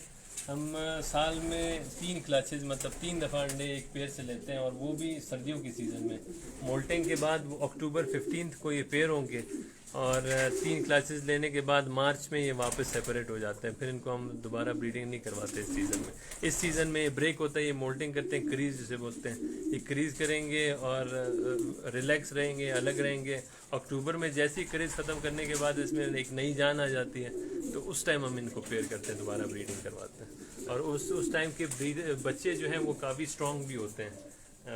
हमारे यहाँ रिजल्ट भी अच्छा देते हैं, फिजिकली भी बड़े अच्छे होते हैं। इसके पंजे भी दिखाएं। ये मैं देख रहा हूँ कि अक्सर कबूतरों के जो पंजे हैं इनका जो हाई फ्लाइंग के जो उनमें मुख्तलिफ कलर आते हैं, मगर ये जानवर बड़ा मतलब है गाढ़ा जामनी कलर ज्यादा सुर्खियाई में होते हैं ये। तो इससे भी कोई असेसमेंट लेते हैं आप इस कलर से भी? पंजाब में अक्सर ये कहते हैं कि ये अपने असली ब्लड में है ये कबूतर हाई फ्लाइंग पिजन वाले। ये थ्योरीज हैं, अगेन इस पे ज़्यादा मेरा यकीन इस वजह से नहीं जाता।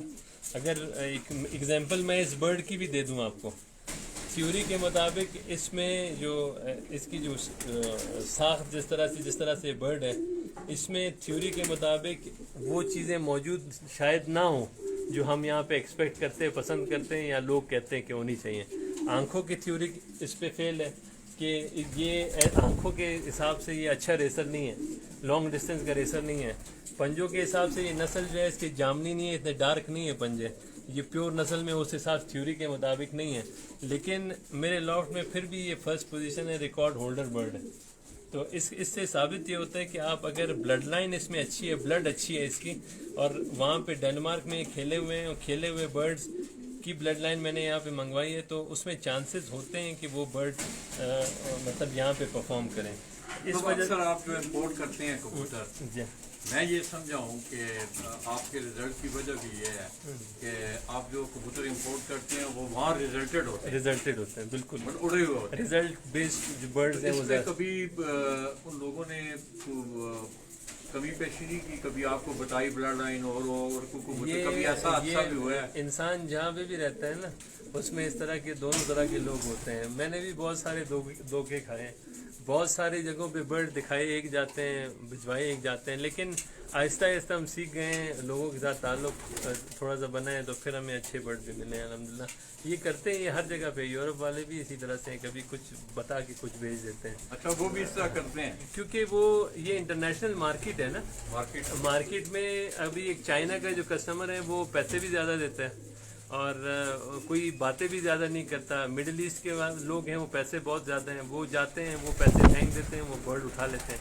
हम पाकिस्तानी जो हैं वो पैसे भी कम देते हैं, फरमाइशें बार्गेनिंग भी करते हैं, तो वो कोशिश करते हैं कि जो आखिरी जो रह जाते हैं जो बर्ड जो और जगह सेल नहीं होते, जो कोई अनाड़ी बंदा मिले तो उन्हीं को सेल कर देते हैं। वो पाकिस्तान वाले, अफगानिस्तान वाले, इंडिया वाले, बांग्लादेश वाले जो इन ममालिक को देते हैं। फिर हमें आहिस्ता आहिस्ता तजुर्बा हुआ कि हर किसी से बर्ड नहीं खरीदना, बर्ड्स किस तरह से ख़रीदना है उसकी भी एक टेक्निक है, वो तरीके से प्रॉपर रिसर्च करके रिजल्ट शीट देख के उसके बाद हम बर्ड्स उठाते हैं, वैसे नहीं उठाते।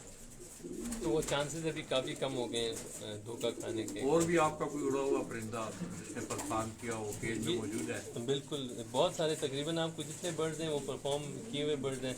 मैं आपको मिस बलूचिस्तान दिखा देता हूँ, जो मिस बलूचिस्तान के नाम से दोस्तों जिस तरह आप देखते हैं कि पिपला वालों ने कमर इस तरह के नाम उन्होंने कबूतर रखे हुए हैं, तो मिस बलूचिस्तान के नाम से फीमेल है वो मैं आपको वो भी मैं आपको दिखाता हूँ। क्या उसकी खूबसूरती की वजह से उसका नाम मिस परफॉर्मेंस की वजह से, परफॉर्मेंस की वजह कातू से तो कातू बाहर ना आवे सर चले वफा ज़्यादा नहीं चले ज़्यादा नहीं चले बैठ के रखे नहीं मैं तेरे करके मैं तू बोलना नहीं थोड़ा थोड़ा क्लोज करके असल बंद ना करें बाहर आ जाए ना रात को खा के ना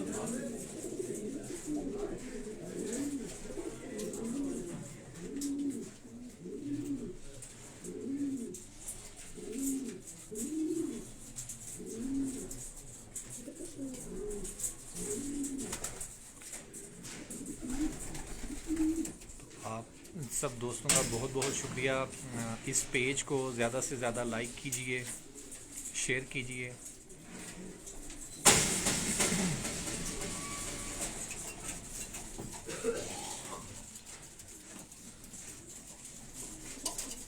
ये मिस बलूचिस्तान है लाला जी, और बलूचिस्तान की हिस्ट्री में इससे सक्सेसफुल रेसर अभी तक नहीं आया। जितने भी फैंसियर्स हैं, जितने भी क्लब्स हैं, जितने भी रीजन के जितने लोग हैं, कहीं पे भी इस तरह की परफॉर्मेंस वाला कोई बर्ड नहीं है।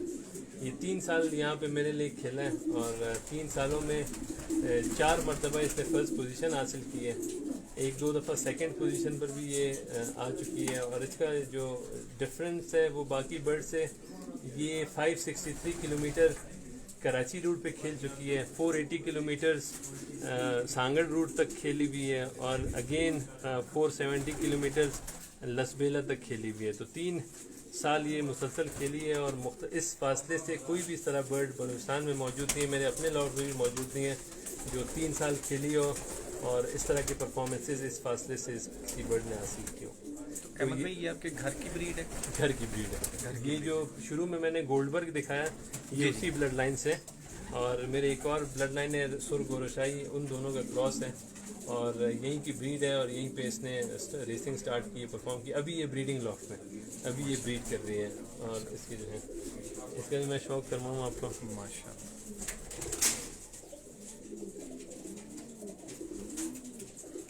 रिज़ल्ट वाइज इसका कंपैरिजन नहीं है, कोई भी बलूचिस्तान में इस तरह का रेसर अभी तक पैदा नहीं हुआ, मेरे अपने लॉट में भी नहीं। अहमद भाई, आपने इसको मिस बलूचिस्तान का कुछ लकब दिया या क्लब ने कुछ थोड़ा सा डिसाइड किया इस हवाले से? ये नाम इनके दवाकन हो जाते हैं कभी कभी, बस ये इसको जो मैंने देखा है तो बलूचिस्तान का बेस्ट रेसर है और खुद ही से जो है मिस बलूचिस्तान मिस है, चूँकि फीमेल है तो वो मिस बलूचिस्तान इसका नाम हमने रख दिया था। मैंने और आगाजान ने हमने मिलकर ये नाम इसका रखा। ये साइज़ में आप देखें तो लाइट वेट, बिल्कुल छोटी सी बॉडी में बर्ड है, लेकिन इसमें घर की जो तलब है और घर के लिए जो विल पावर है ये अनबीटेबल है। ये पता नहीं कितने मराहल से इन 3 सालों में गुजर के हर दफ़ा, और इसकी खसूसियत है कि इस बर्ड ने रेसेस में एक दफ़ा भी रात बाहर नहीं गुजारी, फर्स्ट डे में ही अराइवल है। जितने रेसेस इसके हुए हैं ये बाहर नहीं रुकी है, फर्स्ट डे में रिटर्न हुआ। ये वाकई में काबिल तारीफ, माशाल्लाह।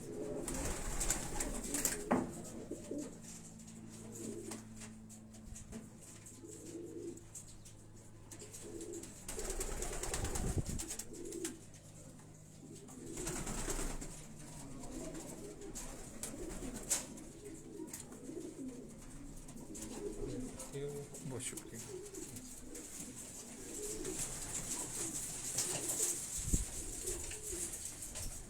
चलो आ जाओ, इधर आ जाओ ना जी, बाहर आओ, बाहर आके ना जनरली जरा ये जो फीमेल वालों के केजेस है ना, इनके दाने पानी का भी टाइम है।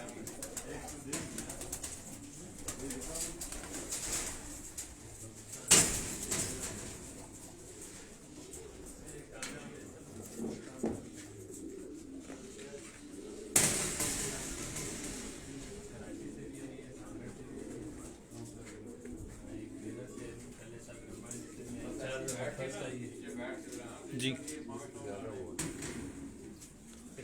छोटे साल में वर्कआउट नहीं भेज रहा था बस। सांगड़ से भी जब मेरा बर्ड अंदर नहीं आ रहा था 10 मिनट ना, वो वीडियो है वो उसमें ये फिर अंदर आ 10 के बाद पहुंची थी।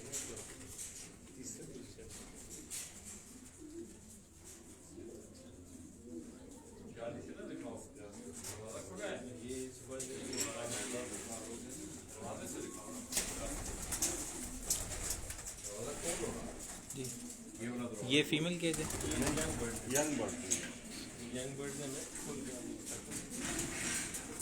वैसे ही यहाँ भी घूमते हैं, लेकिन चूंकि वो जगह तोड़ दिया वजह तो इसमें बाहर नहीं निकाला। कोई बात ये यंग बर्ड लास्ट फ्लच है पिछले सीजन।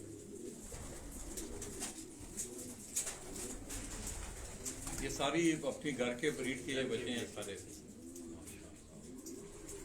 ये मेरा फेवरेट है, ये जो डार्क है ऊपर बैठा हुआ, ये मेरे बलूचिस्तान का बच्चा है, बेटा है उसका, अभी इस साल मेरे चलेगा। ये बच्चे के ऊपर जो फर्स्ट के ऊपर डार्क से बैठा हुआ, वो कोई ऐसी ब्लड लाइन है, वो जो मर गया इसका भाई। ये शरबती, वो सुतक और एक मक्सी है छिड़िंग वाला, वो बैठा पिछले साल एक थी, अभी मॉडल अच्छे रहा मुकाबला सकते। ये कोई थी यंग बर्ड है। चलो से आज इसको बंद कर देते हैं।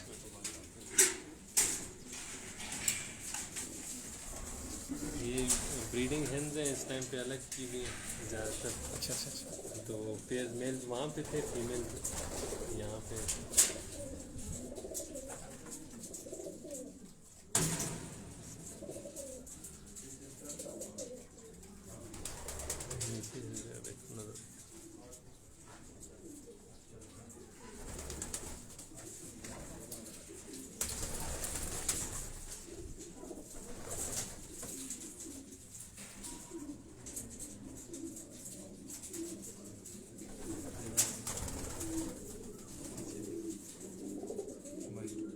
वाइट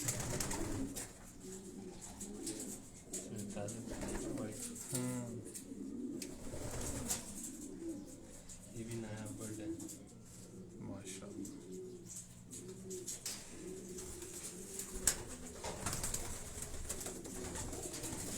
ये बिल्कुल प्योर वाइट है। बिल्कुल सेम फैमिली है, लेकिन इसमें एक पट्टिया आ गए, ये नया बर्ड एक निकला है। अच्छा। ये वाइट ब्लड लाइन के सारे वाइट, माशाल्लाह।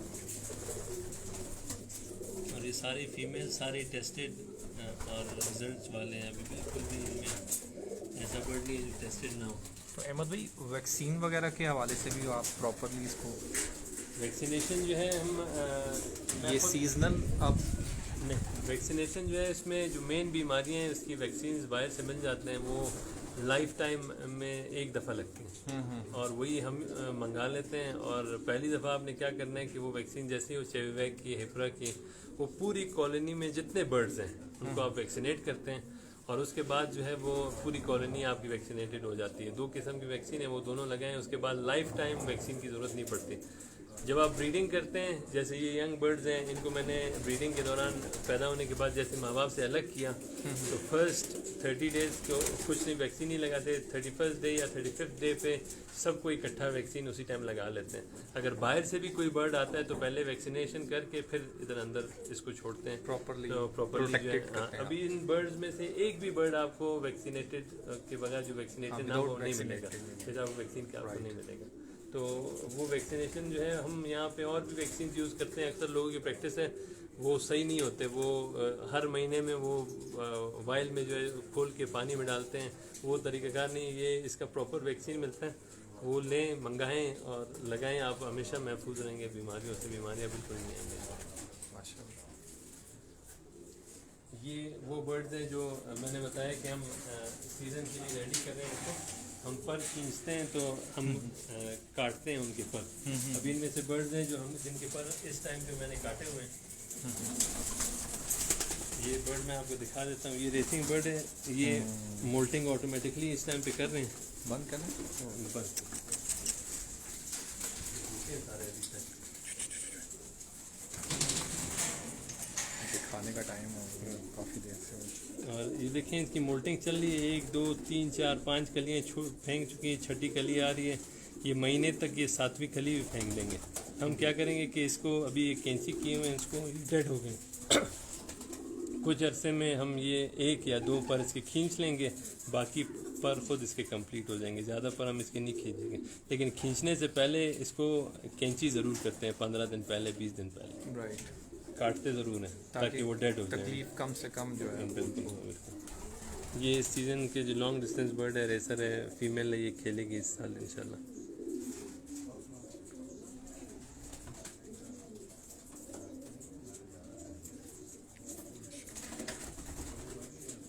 इसकी नोज़ से आपको सेहत का पता चलता है कि ये बिल्कुल प्योर वाइट है।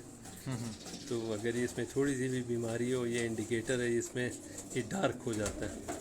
ये थोड़ा सा आपको महसूस होता है कि गंदा सा है, तो इसका मतलब है कि बीमारी आ चुकी है या आने वाली है। तो ये बर्ड टॉप कंडीशन में आपको इसकी नोज़ से ये बिल्कुल प्योर वाइट है, आपको नज़र आ रहा है, आंखों से पता चल रहा है। इसके माउथ को आप ओपन करेंगे, बिल्कुल साफ़ सुथरा है। तो बर्ड्स की कंडीशन इस टाइम टॉप कंडीशन में है बर्ड्स। और सारे बर्ड्स, आपको एक बर्ड भी इस तरह नहीं मिलेगा जिसकी कंडीशन थोड़ी ख़राब हो। ये फीमेल्स हैं और साथ मेल्स हैं जो रेस खेलने वाले जो हैं।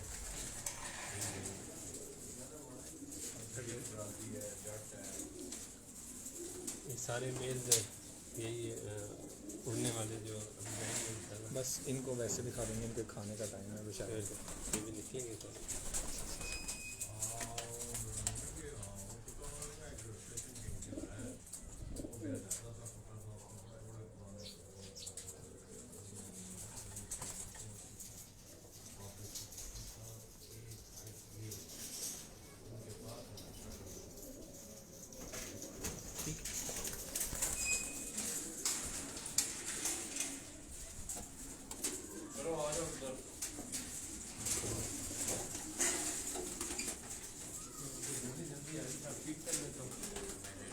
5 मिनट लगेंगे।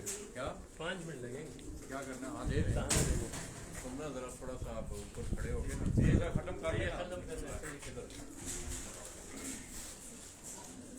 तो दोस्तों, आपने Syed Ahmed Wali loft of Quetta racing pigeon के हवाला से मेरा ख्याल में मैंने गुजरात से जो बात की थी कि मेरे इस मजमून का ये जो चैप्टर था, आज अल्हम्दुलिल्लाह सुम्मा अल्हम्दुलिल्लाह वो मेरा चैप्टर भी आज वो कंप्लीट हुआ है। और मैं कहाँ तक इसमें मैं कामयाब हुआ हूँ, आप लोगों को रेसिंग पिजन के हवाले से आगाही देने के लिए बाल अब आपके कोर्ट में है। मैं सैयद अहमद वली साहब का, इनके क्लब के तमाम मेम्बरान का और बशमूल रेसिंग पिजन से तल्लक रखने वाले जितने भी शौकीन हजरात कोयटा से उनका तल्लक है, उनका शुक्रिया अदा करते हुए, इनकी प्यार मोहब्बतें समेटते हुए हम आपसे इजाज़त चाहेंगे। तो आखिर में अहमद वली भाई से फिर मेरी ये गुजारिश होगी कि 2 golden words for me, for शौक, यू कैन से, शौक के लिए कोई गोल्डन वर्ड जो हैं वो आप एक यादगार बना दें हमें। दो वर्ड तो बहुत कम है आपको डिफाइन करने के लिए। एक रिस्पेक्ट और शुक्रिया। अभी मैं एक रिस्पेक्ट आपको कहता हूँ कि रिस्पेक्ट बहुत ज़्यादा रिस्पेक्ट है। रिस्पेक्ट भी वो लफ्ज़ में जो है वो समेट नहीं सकते जितना रिस्पेक्ट हमारी आपके लिए है। और दूसरा लव, प्यार जो आप लेकर आए हैं और लोगों को यहाँ पे का शौक़ करवाया है पिजन का, तो आप इस फील्ड में जो परिंदों के साथ जो मोहब्बत है हमारी, वो और भी ज़्यादा बढ़ गई है और लोगों की भी ज़्यादा बढ़ गई। वीडियोस देख के इंशाल्लाह और भी ज़्यादा बढ़ जाएगी पूरे पाकिस्तान में। तो आपके लिए 2 लफ्ज़ है, एक रिस्पेक्ट है, एक प्यार है हमारी तरफ से, बलूचिस्तान BPRC की तरफ से। तो दोस्तों, मैं अपने उन्हीं पुराने अल्फाज के साथ सैयद अहमद वली लॉफ्ट ऑफ कोयटा आप दोस्तों से इजाज़त चाहूँगा कि दोस्तों, ज़िंदगी में मिलते जुलते रहा करो। दोस्तों, ज़िंदगी में मिलते जुलते रहा करो, पता नहीं ज़िंदगी की कौन सी रात आखिरी रात होगी। मैं अपने इन्हीं अल्फाज के साथ सैयद वली अहमद वली आप कोयटा, उनकी लाभ से आप दोस्तों का प्यार समेटते हुए हम आपसे इजाज़त चाहेंगे। और मैं इनका भी शुक्रिया अदा करता हूँ कि आज इन्होंने इतनी गूनागूं मसरूफियात के बावजूद इन्होंने मुझे काफ़ी टाइम दिया और मेरा जो शौक़ था उसको आज सैयद अहमद वली भाई ने पूरा किया है। थैंक्स अ लॉट जी। वेलकम।